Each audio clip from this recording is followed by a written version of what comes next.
Hello student, मेरे channel lockdown Pradeep's chemistry classes में आपका स्वागत है। मैं इससे पहले हेलो एल्केन्स के 2 लेक्चर आपको पढ़ा चुका हूं, जो कि आपको मेरे चैनल की प्लेलिस्ट में मिल जाएंगे। आप वहां से उसको पढ़ सकते हैं। अब मैं आपके लिए लेकर आया हूं लेक्चर नंबर 3, हेलो एल्केन्स और हेलो एरेन्स का लेक्चर नंबर 3। तो लेक्चर स्टार्ट करने से पहले मैं आपको ये बताना चाहता हूं कि आप मेरे चैनल को सब्सक्राइब करें, लाइक करें और बेल आइकॉन को प्रेस करें, ताकि मैं जितने भी वीडियो अपलोड करूं उसका आपको टाइम टू टाइम नोटिफिकेशन मिलता रहे। चलिए अब हम स्टार्ट करते हैं लेक्चर नंबर 3। लेक्चर नंबर 3 में हम क्या पढ़ेंगे? लेक्चर नंबर 3 में हम पढ़ेंगे method of preparation of halo alkanes, यानी कि हेलो अल्केन्स हमें किस तरीके से मिल सकते हैं, इसकी प्रोसेस हम पढ़ेंगे। सबसे पहले हम स्टार्ट करते हैं from alcohols. Number 1, from alcohols, मतलब अल्कोहल से हम हेलो अल्केन किस तरीके से ऑब्टेन करेंगे, इसमें हम पढ़ेंगे। पहले ये एनसीईआरटी की दी हुई रिएक्शन यहाँ पे लिखी हुई है, मैं आपको इसको बताता हूँ। ROH plus HCl plus arrow के ऊपर ZnCl2 RCl प्लस H2O। अब हम जानते हैं कि जो OH ग्रुप होता है ये फंक्शनल ग्रुप है और ये अल्कोहल ग्रुप होता है, और R जो है वो एल्किल ग्रुप होता है। तो इसका हम एग्जांपल लेते हैं। तो यहाँ पर हमने एल्किल की जगह पर 2 कार्बन वाला कंपाउंड लिया और OH यहाँ पे ये फंक्शनल ग्रुप है ही, तो इसका नाम होगा एथेनॉल। क्या नाम होगा? एथेनॉल, क्योंकि यहाँ पर एथ मीन्स 2 कार्बन प्रेजेंट है। इसके साथ में HCl ZnCl2 के साथ में जब हम इसकी रिएक्शन कराएंगे तब हमें CH3CH2Cl प्लस H2O मिलेगा। तो हमें H2O बाय प्रोडक्ट के फॉर्म में मिलेगा, और जो हमारा मेन प्रोडक्ट है वो है CH3Cl2 3CH2Cl।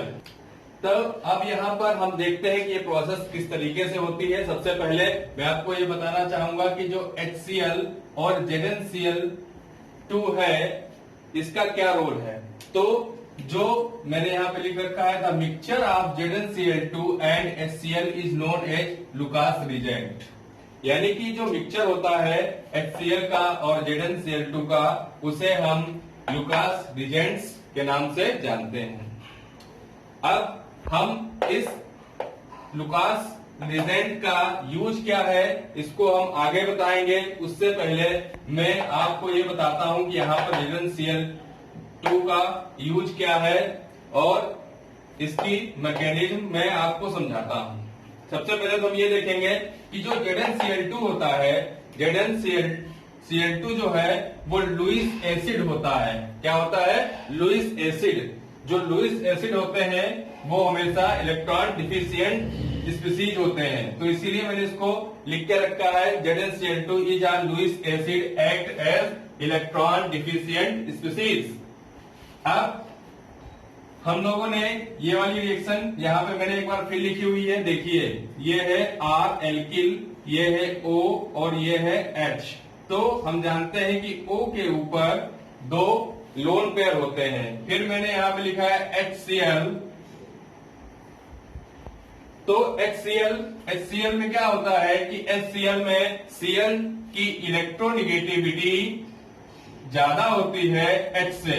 तो इसका मतलब क्या हुआ कि HCl is more electronegative than chloride. तो यहां पर जो इसके बॉन्ड के शेयरिंग इलेक्ट्रॉन होंगे वो किसके पास में रहेंगे? वो जिसकी ज्यादा इलेक्ट्रोनिगेटिविटी होगी उसी के पास में रहेंगे, यानी कि Cl के पास में रहेंगे। तो इसके ऊपर Cl के ऊपर क्या आ जाएगा? पार्शली निगेटिव, और इलेक्ट्रॉन इससे दूर रहेंगे तो इसके पास पार्शली पॉजिटिव चार्ज आएगा।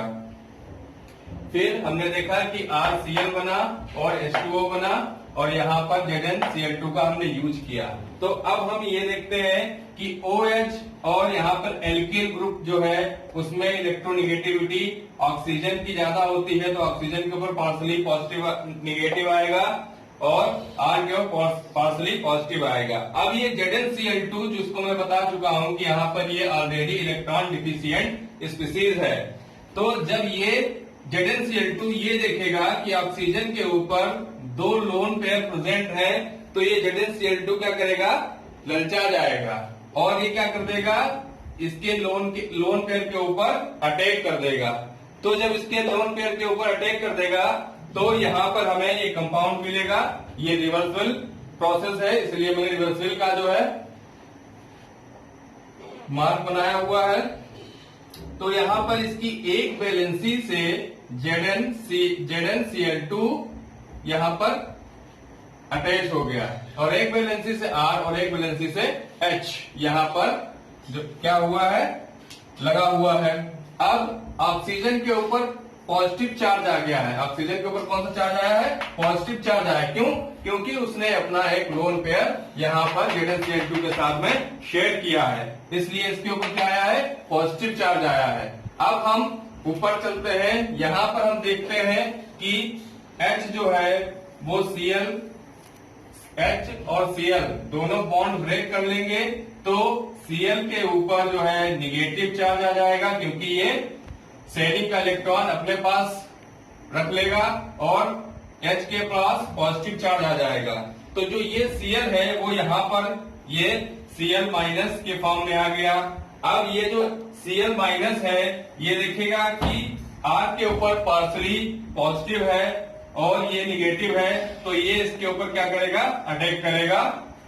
और यहाँ पर ऑक्सीजन के ऊपर प्लस चार्ज है। अब ऑक्सीजन के ऊपर प्लस चार्ज है, ऑक्सीजन का नेचर ऐसा होता है कि वो दूसरों के इलेक्ट्रॉन छीनता है, अपना इलेक्ट्रॉन देता नहीं है, लेकिन किसी कारणवश मजबूरी में इसको यहाँ पर इसके साथ में अपना एक लोन पेयर शेयर करना पड़ा है। तो ये ज्यादा देर जो है धर्मात्मा बना नहीं रह सकता, डोनेशन नहीं कर सकता ज्यादा देर, तो क्या करेगा, ये R का एल्किल ग्रुप का जो ये बॉन्ड का जो इलेक्ट्रॉन है उसको छीन लेगा। जब उसको ये छीन लेगा तब यहाँ पर क्या आ जाएगा, पॉजिटिव चार्ज आ जाएगा और इसको पॉजिटिव चार्ज को देखते ही ये Cl माइनस जो है इसके ऊपर अटैक कर देगा, तो हमें RCl मिलेगा। क्या मिलेगा, RCl मिलेगा। और यहाँ पर जो ये होगा बॉन्ड होगा वो यहाँ पर क्या करेगा, ऑक्सीजन के पास में चला जाएगा, तो एज आ लोन पेयर ये हमें मिल जाएगा। अब यहाँ पे हम देखेंगे कि इसने R का इलेक्ट्रॉन छीन लिया है, तो इसके ऊपर क्या आ जाएगा, माइनस चार्ज आ जाएगा और इसका लोन पेयर भी वापस आ गया और इसके पास दो लोन पेयर हो गए। अब जो H प्लस यहां से निकला था वो H प्लस क्या करेगा कि ये इसका माइनस वाला ये देखेगा कि इसके ऊपर माइनस चार्ज है, तो इसके ऊपर क्या करेगा, अटैक करेगा। तो जब यहाँ पर अटैक करेगा तो ये ZnCl2 बाहर निकल जाएगा और ये बार्टर बना लेगा। क्या बना लेगा, बार्टर मॉलिक्यूल बना लेगा। ये क्या बना लेगा, बार्टर मॉलिक्यूल। तो इस तरीके से ये पूरी रिएक्शन होती है और हम देखते हैं कि हमें इस तरीके से ये एल्किल हैलाइड मिलता है। तो आपको ये रिएक्शन और ये मैकेनिज्म पूरी समझ में आई होगी। अब हम बात करते हैं लुकास रिजेंट की। लुकास रिजेंट का काम क्या है, इससे पहले मैं इसको रफ करूं, आप इसको अच्छे से नोट कर लीजिए। नोट करने के बाद मैं बताता हूं कि लुकास रिजेंट का यूज कहाँ करते हैं, इसको नोट कीजिए आप लोग। लुकास रिजेंट का मेन काम क्या होता है, लुकास टेस्ट देता है। लुकास टेस्ट क्या होता है, Lucas test are use to distinguish between 1 degree 2 degree and 3 degree alcohols. इसका मीनिंग ये हुआ कि जो लुकास टेस्ट होता है उसमें उसको हम यूज करते हैं प्राइमरी, सेकेंडरी और टर्सरी अल्कोहल में डिफरेंस करने के लिए। डिफरेंस करने के लिए मीन्स अंतर करने के लिए। तो लुकास रिजेंट को मैंने यहाँ पे लिख दिया है। क्या है Lucas regent, HCl plus ZnCl2। अब मैंने यहाँ पर जो है 3rd डिग्री 2 डिग्री और 1 डिग्री अल्कोहल लिख रखे हैं। देखिए मैं बताता हूँ कि अल्कोहल फंक्शनल ग्रुप जिस कार्बन से अटैच है वो कार्बन केवल एक ही कार्बन से सराउंडेड है, इसमें एक ही एल्किल ग्रुप है, तो ये प्राइमरी अल्कोहल होगा। इस कार्बन वो कार्बन जो किससे अटैच है, फंक्शनल ग्रुप से अटैच है, वो 2 कार्बन से सराउंडेड है, तो ये 2 डिग्री अल्कोहल होगा। और इस कार्बन से जो कार्बन OH से अटैच है ये 3 कार्बन से सराउंडेड है, इसलिए 3 डिग्री होगा। तो ये टर्सरी अल्कोहल, ये सेकेंडरी अल्कोहल और ये प्राइमरी अल्कोहल हो गया। अब जब हम टर्सरी अल्कोहल की रिएक्शन कराते हैं लुकास रिजेंट यानी कि HCl ZnCl2 के प्रेजेंस में, तो 3rd डिग्री हैलाइड बनता है। और जैसे ही 3rd डिग्री हैलाइड बनता है तो जो टेस्ट ट्यूब होती है वो उसमें टर्बिडिटी आ जाती है। टर्बिडिटी मतलब वहां पर बहुत सारा जो है धुंधलापन, ऐसा जो है क्लाउडनेस ऐसे आ जाते हैं, क्लाउडनेस आ रहे हैं, जिससे हमें जो है सोल्यूशन कैसा दिखाई देना, टर्बिड दिखाई देने लगता है। और जैसे ही रिएक्शन होती है ये तुरंत जो है क्या होता है, टर्बिड हो जाता है। जबकि सेकेंडरी में क्या होता है, सेकेंडरी में जब लुकास रिजेंट से जो है इसका रिएक्शन कराते हैं तो 2nd डिग्री हैलाइड मिलता है। ये टर्बिडिटी 5 मिनट के बाद शो करता है, यानी कि 5 मिनट तक इसमें सोल्यूशन क्लियर दिखाई देता है और 5 मिनट के बाद सोल्यूशन क्या होता है, टर्बिड होना स्टार्ट होता है। जबकि प्राइमरी अल्कोहल में क्या होता है कि HCl ZnCl2 से रिएक्शन कराने पर प्राइमरी हैलाइड बनता है और ये कोई भी टर्बिडिटी शो नहीं करता रूम टेम्परेचर पे।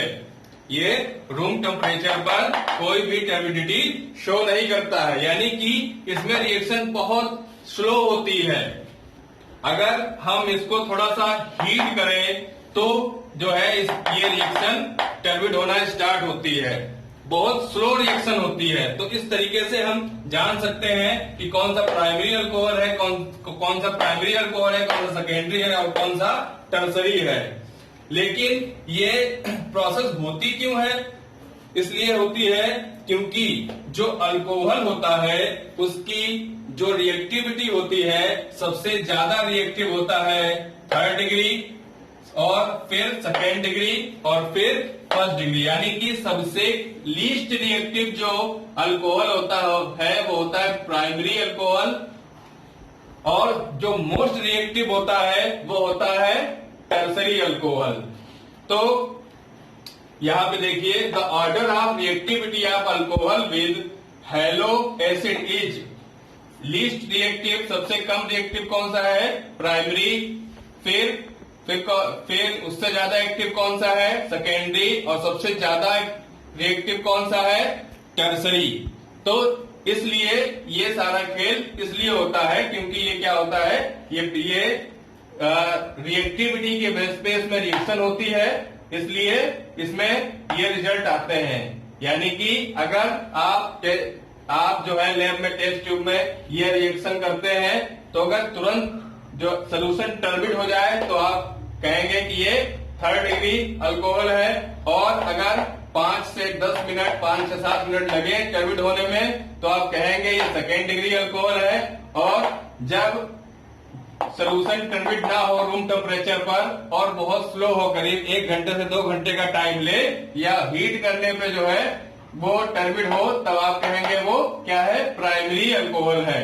अब आप इसको नोट कर लीजिए, मुझे लगता है आपको समझ में आ गया होगा कि लुकास रिजेंट का यूज कहाँ करते हैं और लुकास टेस्ट क्या होता है। इसका यूज करते हैं किसको, प्राइमरी, सेकेंडरी और टर्सरी को डिस्टिंग्विश करने के लिए, यानी कि इसमें डिफरेंस करने के लिए। आप इसको नोट कर लीजिए। चलिए अब हम आते हैं एनसीईआरटी में दी हुई आपकी रिएक्शन नंबर 2 पे।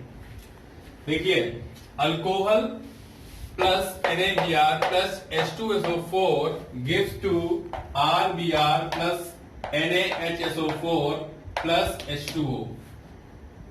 अब ये रिएक्शन किस तरह से होती है मैं आपको बताता हूं, और यहां पर H2SO4 का रोल क्या है ये भी मैं आपको बताता हूं। देखिए हमने NaBr की रिएक्शन कराई H2SO4 में। किसमें कराई? H2SO4 में रिएक्शन कराई और इसको हीट कर दिया तो हमें मिला NaHSO4 प्लस HBr। ठीक है, तो हमें HBr चाहिए था। हमें क्या चाहिए था? HBr चाहिए था अल्कोहल से रिएक्शन कराने के लिए, ताकि एल्किल हैलाइड की प्रिपरेशन हो पाए। इसलिए हमने यहां पर H2SO4 को यूज किया। अब H2SO4 का काम क्या है? H2SO4 का यहां पर काम क्या है? देखिए, ये Na है और ये Br है। Na की इलेक्ट्रोनिगेटिविटी कम है, Br की इलेक्ट्रोनिगेटिविटी ज्यादा है, तो Br के ऊपर माइनस चार्ज आएगा और Na के ऊपर पॉजिटिव चार्ज आएगा। अब यहां पर H2SO4 है तो एक H प्लस निकल जाएगा, HSO4 यहां पर बचेगा। तो अब क्या होगा? अब होगा ये कि ये जो Br है ये H के साथ में चला जाएगा। क्यों? क्योंकि ये पॉजिटिव है, ये पॉजिटिव है और ये निगेटिव है, तो ये इसकी तरफ अट्रैक्ट हो जाएगा और बना लेगा HBr। और अब क्या होगा?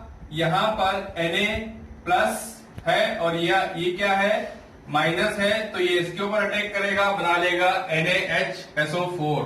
अब हमें फाइनली HBr चाहिए था तो हमें HBr मिल गया। अब HBr की हम रिएक्शन कराएंगे अल्कोहल के साथ में, तो यहां पर मैंने अल्कोहल ली है प्रोपेन 1 ऑल, यानी कि CH3 CH2 CH2OH। यहां पर मैंने O के ऊपर जो दो लोन पेयर होते हैं वो दिखाए हैं, और ये HBr से रिएक्शन कराएगा। तो HBr से जब ये रिएक्शन कराएगा तो 1 ब्रोमो प्रोपेन बनेगी। क्या बनेगी? 1 ब्रोमो प्रोपेन, और प्लस क्या बनेगा? H2O, यानी वाटर का मॉलिक्यूल बनेगा। तो ये रिएक्शन कैसे होगी, आइए देखते हैं। सबसे पहले क्या होगा कि H और Br में ये बॉन्ड ब्रेक होगा, जो कोवेलेंट बॉन्ड है वो ब्रेक हो जाएगा। तो इसमें जो शेयरिंग के इलेक्ट्रॉन है, जो यहाँ पे शेयरिंग के इलेक्ट्रॉन है, जो किसकी तरफ, किसके पास में है? Br के पास में है, वो Br अपने साथ में ले जाएगा, तो Br के ऊपर आएगा निगेटिव चार्ज और H के पास क्या आएगा? Positive charge. अब यहां पे क्या होगा? यहां पर CH3 CH2 COH और OH माइनस होगा और ये प्लस होगा। क्यों? क्योंकि कार्बन से इलेक्ट्रोनिगेटिविटी ज्यादा है ऑक्सीजन की, तो इसलिए ऑक्सीजन जो ये शेयरिंग का इलेक्ट्रॉन होगा वो अपने पास खींच लेगा।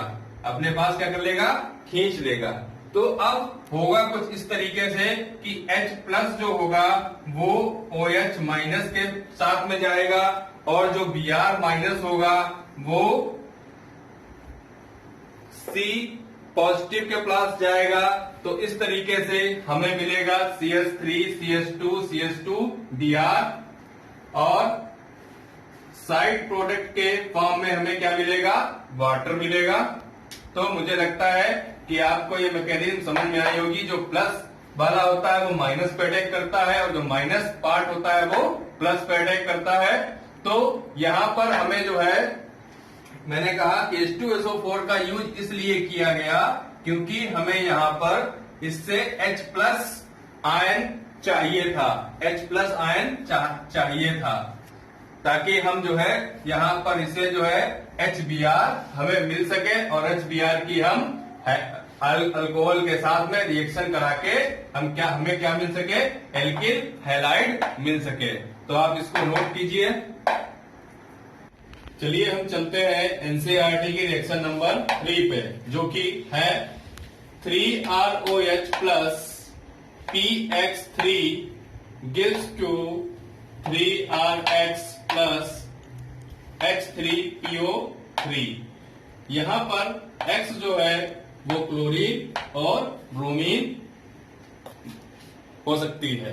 तो यहां पर हम देखते हैं, ये मैंने जो है दोनों रिएक्शन आपको करके दिखा दी, एक बार क्लोरीन के साथ में और एक बार Br के साथ में। तो एक बार मैंने क्लोरीन के साथ में दिखा दी और एक बार Br के साथ में दिखा दी। तो ये रिएक्शन किस तरीके से होती है, इसमें 3 मॉलिक्यूल ऑफ अल्कोहल है। कितने मॉलिक्यूल है? 3 मॉलिक्यूल है अल्कोहल के और 3 मॉलिक्यूल है क्लोरीन के। और यहां पर जो एल्किल हैलाइड मिल रहा है, यानी कि हमें जो एल्किल क्लोराइड मिल रहा है, उसके भी हमें 3 मॉलिक्यूल ही मिल रहे हैं। अब यहां पर P का 1 मॉलिक्यूल है, तो यहां पर भी हमें P के 1 ही मॉलिक्यूल मिल रहे हैं। यहां पर H के 2 एटम है, तो यहां पर जो है यहां पर H 3 है, तो यहां पर भी H 3 है, और O 3 है, तो यहां पर भी O 3 है। तो अब हम देखते हैं ये रिएक्शन होती कैसे है। ये रिएक्शन कुछ इस तरीके से होगी कि जो इसका ऑक्सीजन है, जिसके पास लोन पेयर है, यहां पर P से 3 Cl इस तरीके से लगे हुए हैं। तो ये इसके ऊपर एक बार अटैक करेगा और इसके साथ में बॉन्ड बना लेगा। जब ये इसके साथ में बॉन्ड बना लेगा तो एक Cl यहां पर बॉन्ड से अलग चला जाएगा। जब ये अलग चला जाएगा तो ये किसके साथ में आ जाएगा? R के साथ में आ जाएगा, तो बनेगा RCl। इस तरीके से ये प्रोसेस 3 बार होगी, तो ये हमें जो है 3 मॉलिक्यूल इसके मिलेंगे।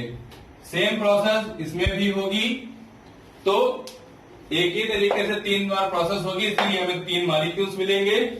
अब हम आते हैं एनसीईआरटी की रिएक्शन नंबर 4 पे, जो कि है ROH PCl5 RCl plus POCl3 plus HCl।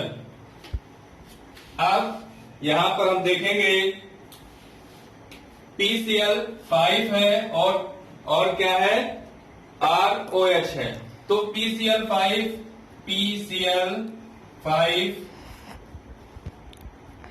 इस तरीके से इसका स्ट्रक्चर होगा और ये इसके ऊपर अटैक करेगा, तो क्या होगा? एक Cl यहां से चला जाएगा, तो एक Cl यहां पे आ गया, और दूसरा Cl जो जाएगा, क्योंकि यहां पर ये ऑक्सीजन के, यहां पर ऑक्सीजन कितना है? 1 है। तो हम जानते हैं कि ऑक्सीजन क्या बनाता है? डबल बॉन्ड बनाता है। तो जब यहां पर ऑक्सीजन के साथ डबल बॉन्ड बनाएगा तो यहां से Cl कितने Cl जाएंगे? यहां से 2 Cl जाएंगे। एक Cl तो यहां पे आएगा, जो CH3 CH2 के साथ में CH3 CH2 Cl यानी कि क्लोरो एथेन बनाएगा, क्लोरो एथेन बनाएगा। और दूसरा जो Cl होगा वो किसके साथ में जाएगा? वो इस H के साथ में जाएगा, क्योंकि ये O तो इसके साथ में आ गया, और यहां से OH जो है वो H प्लस की फॉर्म में अलग हुआ और Cl माइनस के फॉर्म में अलग हुआ होगा, तो ये HCl के साथ में चला जाएगा। तो इस तरीके से यहां से जो 2 Cl आए थे वो माइनस, और यहां पर जो है जो O आया था, और H प्लस O किसके साथ में गया? O इसके साथ में गया, और H प्लस इसके साथ में गया, और ये वाला Cl कहां गया? ये इस कार्बन के साथ में गया, और हमें क्लोरोएथेन मिला, और फास्फोरस ऑक्सीक्लोराइड मिला, और प्लस HCl मिला। तो काफी इजी रिएक्शन है, आपको समझ में आ गई होगी, आप इसको नोट कर लीजिए। चलते हैं रिएक्शन नंबर 5 पे, जो कि है ROH। इसमें एरो के ऊपर रेड फास्फोरस X2 लगा हुआ है। X2 यहाँ पर Br2 हो सकता है, I2 हो सकता है, और हमें इससे ऑब्टेन क्या हो रहा है? हमें इससे ऑब्टेन हो रहा है RX, यानी एल्किल हैलाइड्स मिल रहे हैं। तो यहाँ पर रेड फास्फोरस का यूज क्या हो रहा है? रेड फास्फोरस से हमें जो है क्या मिल रहा है? हमें PBr3 या PI3 चाहिए। तो इससे हम किस तरह से जो है PBr3 बनाएंगे? देखिए, P4 लेंगे प्लस 6 Br2 लेंगे, और हमें मिलेंगे PBBr3 के 4 मॉलिक्यूल्स। इस PBBr3 को हम कहां पे यूज करेंगे? यहां पर हम इसको यूज कर लेंगे। तो यहां पर क्या लिखा हुआ है? CH3 CH2 OH 3 मॉलिक्यूल है एथेनॉल के, और हमने इसकी रिएक्शन कराई किसके साथ में, PBr3 के साथ में, PBr3 के साथ में। तो हमें क्या मिला, हमें मिला एल्किल ब्रोमाइड के 3 मॉलिक्यूल्स, और साथ में क्या मिला, H3PO4। क्या मिला, H3PO4। तो ये काफी आसान सी रिएक्शन है। ऐसे ही रिएक्शन हम I2 के साथ में भी कर लेंगे, हमें IPI3 मिल जाएगा। इसी के साथ में हम चलते हैं लास्ट अल्कोहल की लास्ट रिएक्शन पे, रिएक्शन नंबर 6 पे। ये क्या है, अल्कोहल की किससे रिएक्शन कराएंगे, थायोनिल क्लोराइड से रिएक्शन कराएंगे। किससे कराएंगे, थायोनिल क्लोराइड से। किससे रिएक्शन कराएंगे, थायोनिल क्लोराइड से। SOCl2 से रिएक्शन कराएंगे। ये क्या है, थायोनिल क्लोराइड है। तो हमें क्या मिलेगा, RCl मिलेगा, और साथ ही साथ SO2 और HCl भी मिलेंगे। तो यहां पर ये हमें गैस फॉर्म में मिलेंगे। किस फॉर्म में मिलेंगे, गैस फॉर्म में। चलिए इसके बारे में और कुछ बताता हूं। पहले मैं नीचे लिखा हुआ कर देता हूं। This is known as Dalton method. इस प्रोसेस को हम लोग क्या बोलते हैं, डाल्टन मेथड बोलते हैं, और it is best method for the preparation of halo chloro alkanes. ठीक है, ये जो रिएक्शन है वो क्या है, डाल्टन मेथड कहलाती है, और ये सबसे अच्छी और सबसे बेस्ट मेथड है क्लोरो अल्केन को ऑब्टेन करने के लिए। क्यों, ऐसा क्यों है, क्योंकि इसमें जो बाई प्रोडक्ट है, because the by product SO2 and HCl are gases, यानी इसमें जो बाई प्रोडक्ट है वो क्या है, गैस के फॉर्म में मिलते हैं। तो इससे क्या होता है कि जैसे जैसे प्रोडक्ट जो है बनता जाएगा, बाई प्रोडक्ट जो है वो गैस के फॉर्म में ऊपर उड़ते चले जाएंगे। तो हमें बाद में जो है मिक्सचर कंपाउंड नहीं मिलेंगे, जिससे हमें सेपरेशन नहीं करना पड़ेगा। हमें जो क्लोरो अल्केन मिलेगी वो क्या होगी, प्योर होगी। तो चलिए, which can be easily remove from the reaction mixture leaving behind pure alkyl chloride. तो ये जब गैस के फॉर्म में होंगे, ये उड़ जाएंगे, तो हमें क्या मिलेगी, प्योर एल्किल क्लोराइड मिलेगी। अब एक और नोट करने वाली बात यहाँ पे है, जो ब्रोमाइड और आयोडाइड होते हैं, तो bromides and iodide are not prepared by this method, क्योंकि because thionyl bromide is unstable. Thionyl bromide जो होता है वो क्या होता है, अनस्टेबल होता है। क्या होता है, अनस्टेबल होता है थायोनिल ब्रोमाइड। और जो थायोनिल आयोडाइड होता है वो एग्जिस्ट ही नहीं करता है। वो क्या नहीं करता है, एग्जिस्ट ही नहीं करता है। तो इसीलिए ये जो बेस्ट मेथड है वो किसके लिए है, क्लोरो अल्केन के लिए है। क्लोरो ब्रोमाइड और क्लोरो आयोडाइड के लिए, सॉरी, अल्किल आयोडाइड और अल्किल ब्रोमाइड के लिए नहीं है। क्यों, क्योंकि थाइल आयोडाइड तो एग्जिस्ट ही नहीं करता है, जबकि थाइल ब्रोमाइड क्या है, वो अनस्टेबल है। अनस्टेबल है। तो इसके जो साइड प्रोडक्ट हैं वो गैसेस फॉर्म में होने के कारण ये क्या है, बेस्ट मेथड है, जिसको जो है डाल्टन मेथड के नाम से जानते हैं। तो हमारी यहाँ पर जो है अल्कोहल से जो प्रिपरेशन होती है एल्किल हैलाइड की, वो कंप्लीट हो गई है। ठीक है, तो आप इसको नोट कर लीजिए। बाकी अगर मॉलिक्यूल से किस प्रकार से जो है हमारी रिएक्शन किस तरीके से उसको जो है हम लोग ऑब्टेन करेंगे, ये हम आपको बताएंगे। पहले आप इसको नोट कर लीजिए।